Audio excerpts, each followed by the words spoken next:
Gianluca Fasolin, l'imprenditore di Chioggia, morto schiacciato da una palma nel suo stabilimento balneare a Sottomarina. Lo stabilimento riaprirà mercoledì. Sulla costa veneta la carenza di lavoratori del turismo tocca ormai il 40%, una tendenza in crescita che probabilmente potrà essere risolta solo con una riforma che renda più attrattivo il lavoro stagionale. Dopo i ripetuti appelli dei maestri vetrai di Murano, il governo stanzia 5 milioni di euro contro l'aumento dei prezzi del gas. Temporaneamente ferme 30 fornaci su 60. Anche nel veneziano è stata una giornata di sciopero di insegnanti e personale della scuola. Tra le richieste dei lavoratori il rinnovo di un contratto nazionale fermo da diversi anni. Venezia ha rinnovato lo sposalizio con il mare a San Nicolò del Lido, lanciando un messaggio di pace attraverso il gemellaggio con Odessa. Dopo 2 anni ripristinato il corteo acqueo delle Remiere. Torna dopo 26 anni il Miglio di Mestre. Via Piave dimentica per una serie di problemi di degrado per diventare palcoscenico di una gara podistica. A poco più di 2 mesi dal rientro in Italia e per la prima volta ospite di una trasmissione stasera Ring, il racconto dell'imprenditore veneziano Marco Zennaro, per un anno prigioniero in Sudan, il ricordo dell'inferno, gli incubi che ancora lo tormentano e la voglia di ricominciare. Buonasera, ben ritrovati con le notizie da Venezia e provincia. Avete sentito i sommari di quelli che sono i temi che andremo ad affrontare tra poco, ma prima vi presentiamo il sondaggio di quest'oggi, il sondaggio che riguarda le polemiche dopo l'annunciato, ma al momento sembra congelato, viaggio di pace di Matteo Salvini a Mosca. E allora vi chiediamo: viaggio per la pace in Russia, Salvini sbaglia? Se la vostra risposta è sì, il numero è lo 0422 16 26691. In rosso, se la vostra risposta è no, il numero 0422 16 26690. La chiamata è gratuita e è sufficiente uno squillo perché la vostra risposta venga correttamente registrata all'esito del sondaggio questa sera nel corso di Ring. E allora vediamo la cronaca con lo shock a Sottomarina per la morte del noto imprenditore di Chioggia, Gianluca Fasolin, morto schiacciato da una palma all'interno del suo stabilimento balneare, stabilimento che riaprirà mercoledì. Lo stabilimento balneare Stella Maris di Sottomarina aprirà mercoledì. Sarà un'apertura con ancora nel cuore il dolore per la scomparsa di Gianluca Fasolin, il suo titolare, tragicamente scomparso a 52 anni nella primissima mattinata di domenica, rimasto schiacciato da una palma durante le operazioni di riposizionamento o rimozione della pianta, caduta per il vento la notte prima. Oggi l'ingresso è ancora sbarrato. Un cartello affisso sul cancello annuncia la chiusura per lutto dello stabilimento. Mancava pochissimo, doveva fare altri lavori e stava correndo, io dico sempre, lui litigava con l'orologio perché voleva fare tutto e fare molto bene. Infatti la spiaggia credo che ad oggi sia quella che meglio dimostra i potenziali di questa città, e anche nel rapporto ambientale che lui teneva moltissimo. Infatti poi questa disgrazia, vedere una palma, mi dà la misura insomma di quanto amore ci metteva come imprenditore su tutte le cose che faceva. Fasolin, che lascia la moglie e 2 figli, era assieme ad altre persone nel momento dell'incidente fatale, un incidente sulla cui dinamica ora indaga la magistratura.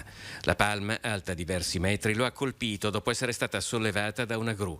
Nonostante il tempestivo intervento del 118, per l'imprenditore non c'era più nulla da fare. Se guardate le mani di questi imprenditori non sono mani da ufficio, ma sono mani che lavorano, che preparano, lavorano a fianco anche dei propri dipendenti, quindi sono imprenditori che sono impegnati in prima persona. Purtroppo accadono anche queste cose.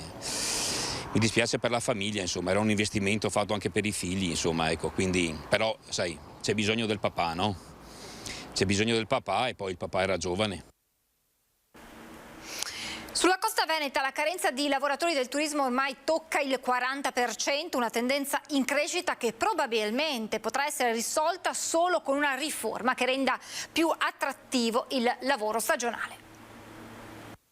Le statistiche dicono che manca il 40% degli addetti rispetto al periodo pre-Covid, perché anche l'anno scorso abbiamo toccato con mano questa cosa. Sulla costa veneta manca quasi la metà di lavoratori del turismo rispetto al periodo pre-Covid, una carenza che si era già manifestata l'estate scorsa e che quest'anno è addirittura peggiorata, tanto da potersi ormai definire un problema strutturale del comparto. Il punto della situazione è stato fatto a Caorle in un incontro a cui hanno partecipato la conferenza dei sindaci del litorale veneto, i vertici di Veneto Lavoro e dell'Ordine dei consulenti del lavoro di Venezia per cercare di dare una prima risposta al problema. Ai fini fiscali quello che propongono anche gli stessi operatori è il fatto di dire noi possiamo anche assumere dei lavoratori, ma visto il costo del lavoro di ottenere delle defiscalizzazioni, e questo può essere anche una sorta di surroga rispetto agli contributi e agli assegni che vengono oggi dati ai lavoratori. Invece di darli direttamente si fa una defiscalizzazione, ecco che allora ritorna ad essere più appetibile anche per il datore di lavoro assumere anche per un periodo più lungo della stagione il lavoratore. Non è facile dare risposte ad un fenomeno complesso che ha cause molteplici. Alla scarsa attrattività di un mestiere compresso in un periodo di tempo limitato si è infatti aggiunta la chiusura di molte attività durante il periodo del Covid,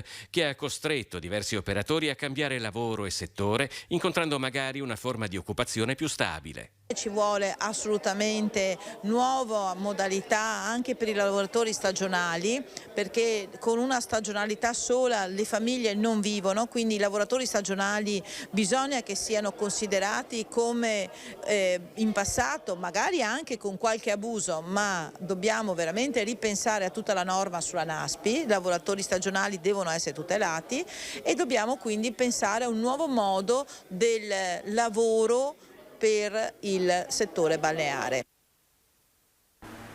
Vendevano sneakers contraffatte, coppia di fidanzati trevigiani denunciati dalla Guardia di Finanza, una ventina gli acquirenti, anche veneziani, multati di 200 euro. Hanno approfittato del periodo di pandemia per mettere in piedi una vera e propria rete di commercio online di calzature contraffatte. Sono stati identificati e denunciati per ricettazione e contraffazione 2 fidanzati 35 anni della provincia di Treviso. L'operazione della Guardia di Finanza è scattata dopo la denuncia da parte dell'azienda marchigiana proprietaria del marchio. La coppia di lavoratori arrotondava lo stipendio con un illecito secondo lavoro. Di fatto acquistava da fornitori con sede in Cina le calzature contraffatte, riportanti anche il falso Made in Italy, e le rivendeva agli acquirenti con sede in diverse località del territorio nazionale. Calzature che solitamente hanno un valore di mercato sui 500 euro e che invece la coppia offriva al prezzo vantaggioso di 200 euro. Gli indagati offrivano la personalizzazione delle calzature, quindi ogni acquirente era convinto di avere un paio di calzature che era unico nel suo genere e questo probabilmente attraeva molto la vendita di questi articoli. Nell'arco di poco meno di un anno i 2 venditori, utilizzando un account Facebook e un canale Telegram, hanno ottenuto numerose iscrizioni. Sul sito gli acquirenti potevano avere anche il book fotografico delle scarpe offerte. Il giro d'affari che ha messo in piedi la coppia è di circa 7.000 euro nell'arco di poco meno di 10 mesi, giro d'affari che è stato bloccato grazie al nostro intervento a seguito delle perquisizioni disposte dalla Procura della Repubblica del Tribunale di Treviso. Nell'abitazione dei fidanzati è stata sequestrata merce già pronta per la spedizione e soprattutto i telefoni utilizzati per la gestione online della rete di commercio illegale. Rintracciati e multati una ventina di acquirenti domiciliati tra le province di Bari, Padova, Pesaro, Urbino, Pordenone, Treviso, Venezia, Udine e Vicenza, che hanno dovuto pagare 200 euro di sanzione. 11 di loro hanno anche restituito in sequestro amministrativo le scarpe contraffatte. L'appello della Guardia di Finanza. Gli acquisti devono essere effettuati rivolgendosi a rivenditori ufficiali, utilizzando canali ufficiali, altrimenti si cade nella sanzione amministrativa dell'incauto acquisto. È importante altresì richiedere sempre il documento commerciale a seguito di un'operazione di acquisto, anche se avviene attraverso internet. Dopo i ripetuti appelli dei maestri vetrai di Murano, il governo stanzia 5 milioni di euro contro l'aumento dei prezzi del gas. Arrivano a Murano i primi 5 milioni di euro per sostenere la produzione artigianale del vetro. Una tradizione millenaria, oggi è proprio il caso di usare questa immagine, si ritrova alla canna del gas, a causa dell'aumento esponenziale delle bollette. Il gas, elemento fondamentale e però insostituibile per mantenere in piedi la produzione. Dopo l'intervento della Regione Veneto, che a suo tempo aveva stanziato 3 milioni di euro, i ripetuti appelli dei maestri vetrai, categorie produttive e aziende, qualcosa finalmente si è mosso. Murano chiama, l'Italia risponde. In che modo lo spiega Martino Semenzato, presidente della sezione vetro di Confindustria Venezia Rovigo. È diventato realtà il decreto per l'erogazione dei 5 milioni di euro a favore delle aziende che operano con il vetro artistico di Murano. Un traguardo importante, risultato di un lavoro di squadra di tutte le associazioni di categorie che operano sul territorio. Con questi fondi in arrivo, 5 milioni di euro, dovrebbe essere così ammortizzato il costo del gas nelle singole aziende, consentendo ai forni di rimanere accesi. Una bella notizia per tutti, dunque, che porta una buona boccata d'ossigeno importante proprio nel momento in cui la stagione turistica 2022 a Venezia entra nel vivo e si registra finalmente un grande ritorno del turismo. Un traguardo importante per le famiglie, per le aziende e per tutti quei lavoratori che ancora in quest'arte millenaria si cimentano e la portano avanti con orgoglio non solo di Murano ma anche di Venezia e di tutta l'Italia. Allora vediamo quella che è la situazione nelle fornaci di Murano alla luce dei rincari delle materie prime e del gas naturalmente. Momentaneamente su circa 60 aziende, chi prima o chi dopo, più dei 3/4, 30-40 aziende hanno avuto periodi di mancata produzione o diciamo produzione fermata perché non riuscivano a sostenere e più che altro non riuscivano ad avere delle certezze da parte delle istituzioni degli eventuali aiuti.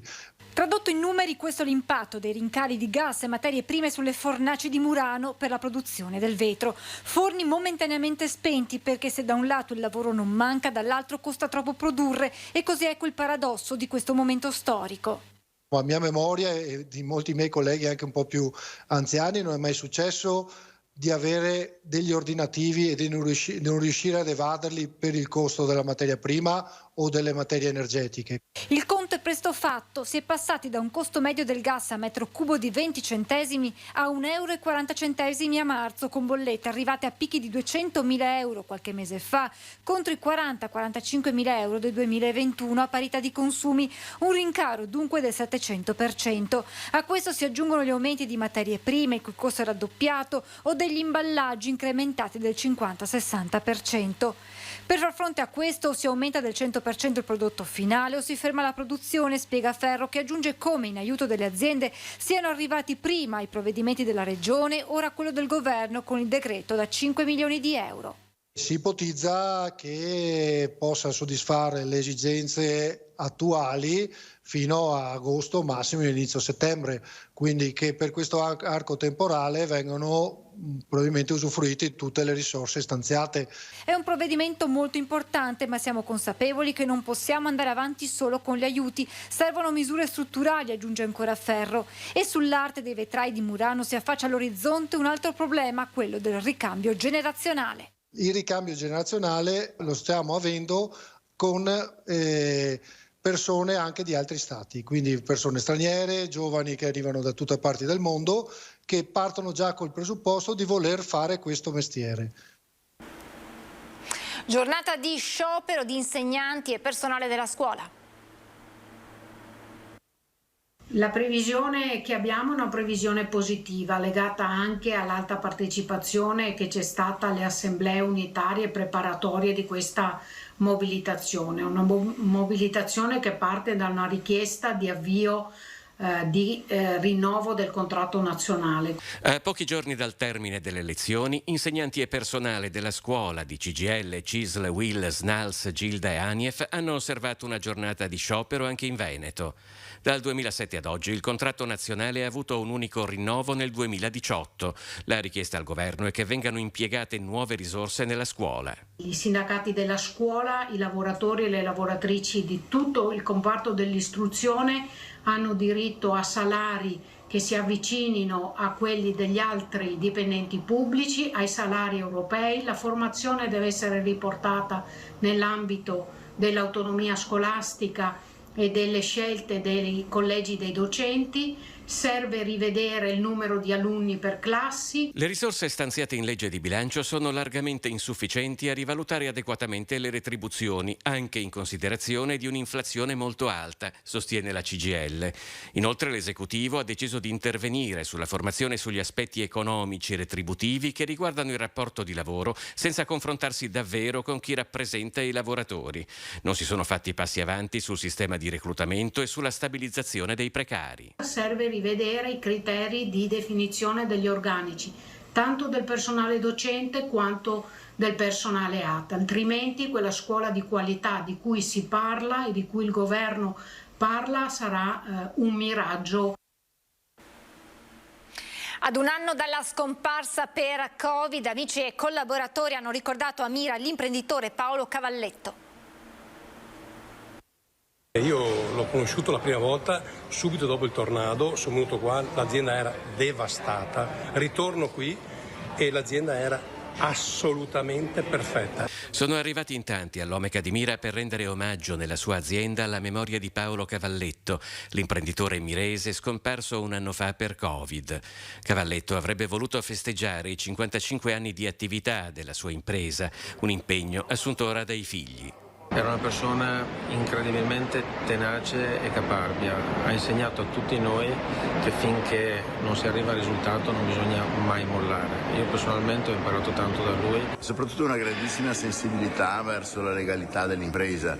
Noi ci siamo conosciuti proprio in occasione di vari incontri sulla necessità di ricondurre la libera iniziativa sempre e comunque nell'ambito della legalità. Tutte le sue battaglie sul problema del rapporto tra etica e affari, sulla lotta contro le infiltrazioni di criminalità più o meno organizzata all'interno del sistema economico. Particolarmente commossi i figli Andrea e Silvia, che hanno voluto fortemente ricordare il padre scomparso con amici e collaboratori. Abbiamo pensato di radunare amici, persone strette, la famiglia, per rendere onore al papà che tanto ci ha dato. È stato molto commovente vedere i ragazzi pulire le macchine che sentivano proprie. Venezia ha rinnovato lo sposalizio con il mare a San Nicolò del Lido, lanciando un messaggio di pace attraverso il gemellaggio con Odessa, e dopo 2 anni di stop per la pandemia ha ripristinato il corteo acqueo delle Remiere. Venezia si gemella con la città di Odessa, martoriata dalla guerra in Ucraina, e chiede per tutti il dono della pace e della libertà.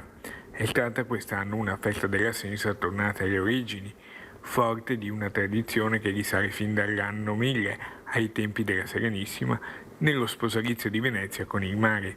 Il sindaco Brugnaro ha lanciato in acqua l'anello, in segno di perenne unione tra Venezia e le sue acque. Poi la messa del patriarca di Venezia, Monsignor Francesco Moraglia, nella chiesa di San Nicolò al Lido. Il sindaco di Odessa è intervenuto in un videocollegamento. È un grande onore per me e per tutti gli odessiti ricevere oggi, in questa storica giornata, per la nostra amatissima Venezia, l'anello dogale. Questa grande occasione è la continuazione della storia delle nostre 2 città. Siamo 2 città di mare. Nel colloquio che ho avuto con l'esarca si è anche parlato dell'imminente arrivo e accoglienza di una comunità monastica nel nostro territorio, una comunità ucraina legata a San Basilio, che sarà un ulteriore punto di riferimento per i fedeli ucraini. Questo giorno si rafforza di più questa amicizia e solidarietà che ci dimostra tutto il popolo della città di Venezia. Quindi ringraziamo moltissimo per questa iniziativa. Quest'anno è tornato il programma completo della festa, con le regate, corteo acqueo e mercatino con ben 60 espositori. Malgrado la Bora soffiasse a quasi 50 km all'ora, abbiamo avuto comunque gli uomini al remo e quindi poche barche al seguito sicuramente, ma con grande significato di appartenenza. La Serenissima ci ha impiegato il doppio logicamente, però comunque l'equipaggio di Portosecco ha fatto veramente il suo compito alla grande e siamo arrivati e abbiamo quest'anno in modo libero rispetto agli altri anni dato continuità a quella che è la celebrazione dello sposalizio di Venezia con il mare. Via Piave, cuore di Mestre, spesso al centro di episodi di degrado, è stata invece per una sera palcoscenico di una bellissima gara podistica e così dopo 26 anni è tornato a corrersi il Miglio di Mestre. A Mestre una Via Piave così bella da tempo non si vedeva, vissuta, partecipata e animata dai residenti. La centralissima Via Piave, nel cuore di Mestre, per oltre 2 ore si è quindi trasformata in un lungo rettilineo di atletica, dove molti runners di tutte le età si sono cimentati lungo l'inusuale distanza anglosassone del miglio, ovvero 1609 metri. Oltre al valore sportivo, la manifestazione ha avuto anche una valenza simbolica e sociale per favorire la socializzazione, promozione e animazione del territorio. Portare lo sport in strada, portare tanti atleti che corrono e che stanno assieme è una cosa bellissima e quindi penso che sia un motivo valido per cercare di eliminare anche quelle situazioni di degrado. Siamo molto emozionati perché abbiamo rispolverato una manifestazione che organizzavamo già 30 anni fa.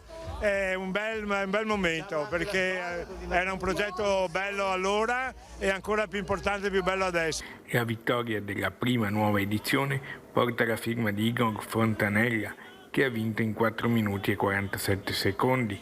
In campo femminile, vittoria netta di Laura Biagetti, mentre al secondo posto si è classificata Elisa Comisso. L'ho fatto anch'io il Miglio 20 anni fa, 30 anni fa, quindi oltre al fatto che li conosco proprio perché sono atleti che fanno le gare FIDE a livello assoluto ma anche a livello master e ormai da anni che calco i campi di atletica. Queste idee per la città sono davvero meravigliose, all'insegna dello sport, del divertimento, è un nuovo format che ci auguriamo di riproporre i prossimi anni. Bello, io questa gara la facevo quando avevo 13 anni, quindi bella, Via Piave così è un'altra via, bello, bisogna farle più spesso queste cose in questa via perché ultimamente è degrado proprio, invece oggi è abitata da noi. Mauro Zennaro, l'imprenditore veneziano che è stato sequestrato in Sudan per un anno, sarà ospite per la prima volta in una trasmissione televisiva a Ring in diretta questa sera a partire dalle 21:15 su Antenna 3. Ospiti del nostro vice direttore Avarino sempre a Ring, ci saranno poi Giacomo Possamai del Partito Democratico, Tommaso Razzolini di Fratelli d'Italia, il sindaco di Campodoro Gianfranco Vezzaro e poi ci sarà spazio anche per lo sport per parlare dello scudetto del Petrarca Rugby insieme al suo allenatore Andrea Marcato e insieme al nostro collega di Media Nord-Est Federico Fusetti, grande esperto proprio di rugby. Appuntamento dunque questa sera alle 21:15 con Ring su Antenna 3. È tutto, vi lascio le previsioni del tempo, grazie per essere stati con noi e buona serata.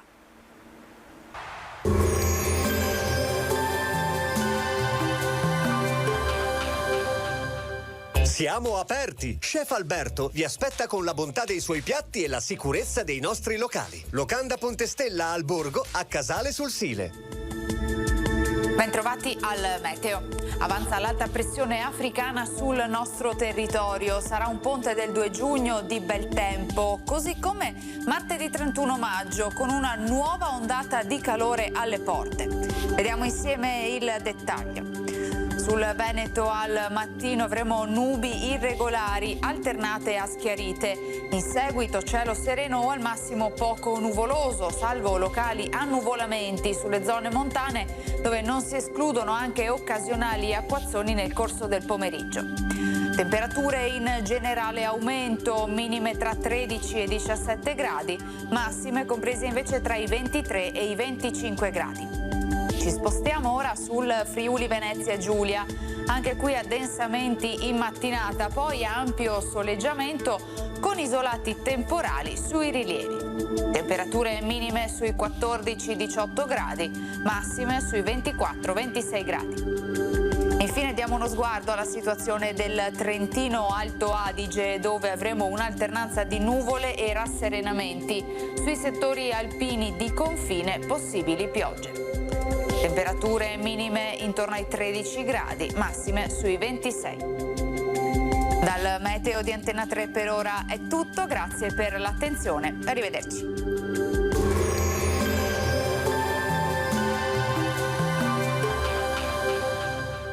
Siamo aperti! Chef Alberto vi aspetta con la bontà dei suoi piatti e la sicurezza dei nostri locali. Locanda Ponte Stella al Borgo, a Casale sul Sile.